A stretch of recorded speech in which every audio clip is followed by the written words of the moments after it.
सेठ वीर प्रताप एक अमीर आदमी थे। उनका बहुत सुखी परिवार था।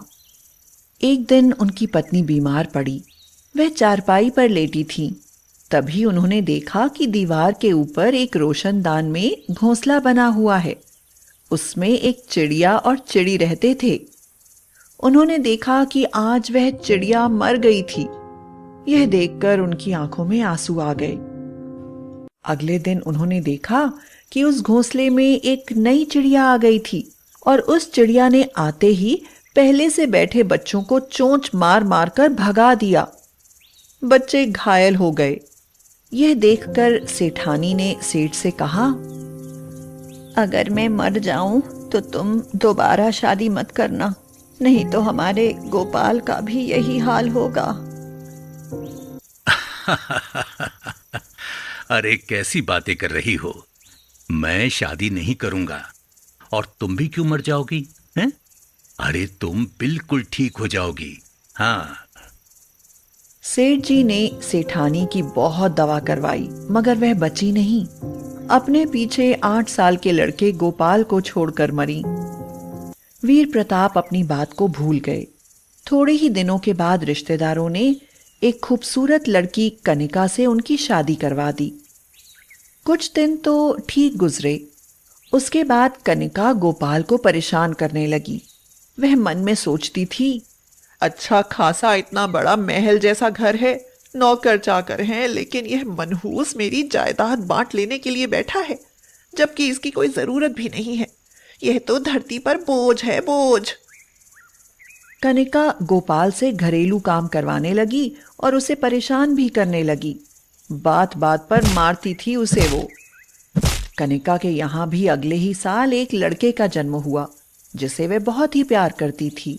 कनिका ने अपने बेटे का नाम पारस रखा था। वैसे उसे प्यार से टिंकू कहकर बुलाते थे। गोपाल उसे अपनी गोद में लेकर खिलाता था। गोपाल सोचता था कि यह उसका भाई है। वह उसे बहुत प्यार करता था। एक दिन, अरे गोपाल, जल्दी से पोछा लगाकर मेरे पास आ, टिंकू रो रहा है, इसे गोद में लेकर खिला ले। गोपाल ने टिंकू को गोद में ले लिया तो वह उससे छूट गया और जमीन पर गिर पड़ा और रोने लगा। गिरने से उसे थोड़ी चोट भी लग गई थी। कनिका ने तो गोपाल के गाल पर जोर से थप्पड़ मारा और फिर वह नहीं रुकी। उसने उसे इतना पीटा कि उसके मुंह से खून निकलने लगा। गोपाल बैठकर रोता रहा। जब तब ऐसा होता रहता था।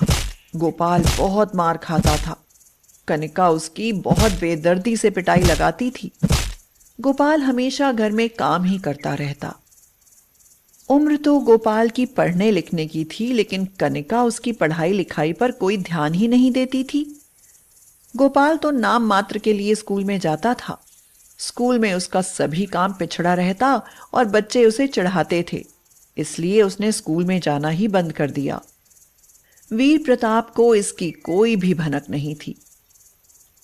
जा गोपाल, जल्दी से मेरे लिए थोड़ी सी चाय बना कर ला। कभी आदेश देती, जल्दी से जाकर रसोई में बर्तन धोकर रैक में लगा दे। गोपाल पूरे दिन दौड़ता ही रहता। अक्सर वह चुपके चुपके रोता रहता था, लेकिन उसको कोई भी सांत्वना देने वाला नहीं था। एक दिन जब वह बर्तन लेकर चला तो उसका पैर फिसल गया। उसके हाथ से कीमती क्रॉकरी गिरकर टूट गई। अंदर से कनिका की आवाज आई, क्या हुआ? क्या गिर गया? नीचे क्रॉकरी के पड़े टुकड़ों को देखकर गोपाल घबरा गया। वह उसी समय घर से बाहर निकलकर भाग गया। कनिका ने भीतर से पुकारा, गोपाल, गोपाल, कहाँ गया? जब गोपाल की आवाज नहीं आई और उसने बाहर निकलकर देखा तो गोपाल का कहीं पता नहीं था। फिर कई वर्ष बीत गए। वीर प्रताप की मौत हो गई। गोपाल कभी लौटकर नहीं आया। इधर टिंकू बड़ा होकर पढ़ लिखकर सरकारी जॉब करने लगा था। उसकी पत्नी उर्मिला की कनिका से बिल्कुल भी नहीं बनती थी। अजी सुनते हो, अपनी माँ को समझाते क्यों नहीं? इन्होंने मेरा जीना हराम कर रखा है। इनके लिए क्या हर समय मैं घर में ही बैठी रहूंगी और कोई मनमाने कपड़े नहीं पहनूंगी? अपने मन का खाऊंगी नहीं क्या? हर समय निगाह लगाए बैठी रहती हैं। मैं इनके साथ नहीं रह सकती, इनका कुछ इंतजाम करो। हाँ, मैं अपने मायके जा रही हूँ। हाँ। देखो उर्मिला, तुम नाराज मत हो, इनका मैं कुछ न कुछ इंतजाम करूंगा। तुम क्यों घर छोड़कर चली जाओगी? मैं देखता हूँ, बहुत नुक्स निकालती रहती हैं। मैं इन्हें वृद्धाश्रम में छोड़कर आता हूँ। चलिए मम्मी, आपको मैं वृद्धाश्रम में पहुंचा देता हूँ। वहां आप अपनी उम्र के लोगों के साथ रहोगी तो आपका मन भी लगा रहेगा। यहाँ बोर होती रहती हो। यह सुनकर कनिका का दिल भीतर से टूट गया। वह अपने बेटे को जितना प्यार करती थी, उसके हिसाब से वह उम्मीद लगाती थी कि वह उसकी बहुत सेवा करेगा। वह रोने लगी, लेकिन उसने जाने से एक बार भी मना नहीं किया। वह चुपचाप कार में बैठी और चली गई। वृद्धाश्रम में वो अकेली रहती थी। उसे अपने घर की बहुत याद आती थी। अब वह मन में सोचती थी, मैंने जो भी किया उसका फल मुझे भोगने को मिल रहा है। मैंने गोपाल को बहुत सताया। अगर उसे ना सताया होता तो शायद उसकी आह मुझ पर नहीं पड़ती, और मेरा बेटा पारस भी मेरे साथ ऐसा नहीं करता। शायद यह मेरे कर्मों का ही फल है। वह पारस को याद करती थी और रोती रहती थी। एक दिन शाम को वह आश्रम के बाहर एक बेंच पर बैठी उदास होकर आसमान में घूर रही थी कि तभी उसके सामने एक कार आकर रुकी। उसमें से एक युवक नीचे उतरा।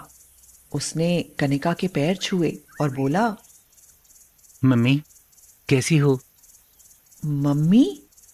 कनिका यह शब्द सुनकर चौंक पड़ी।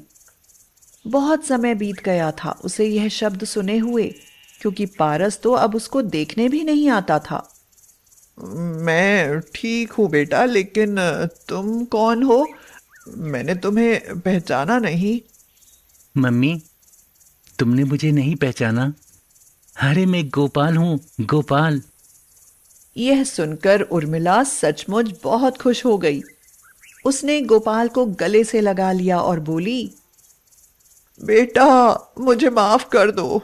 मैंने तुम्हारे साथ बहुत गलत व्यवहार किया था, जिसकी सजा मुझे भगवान ने दे दी है। मम्मी, आप ऐसा मत कहिए। मैं आपको लेने आया हूँ, आप मेरे साथ चलिए। गोपाल कनिका को अपने साथ ले गया। वहां उसकी पत्नी माया और बेटे कान्हा ने कनिका का स्वागत किया। इस परिवार को देखकर कनिका बहुत खुश हो गई। गोपाल का बहुत आलीशान बंगला बना हुआ था। गोपाल ने कनिका को अपनी कहानी सुनाई। मम्मी, जब मैं घर से भाग आया था तो मैंने एक होटल में नौकरी कर ली। वहां मैं मेहनत से काम करने लगा। उस होटल मालिक के कोई बच्चा नहीं था।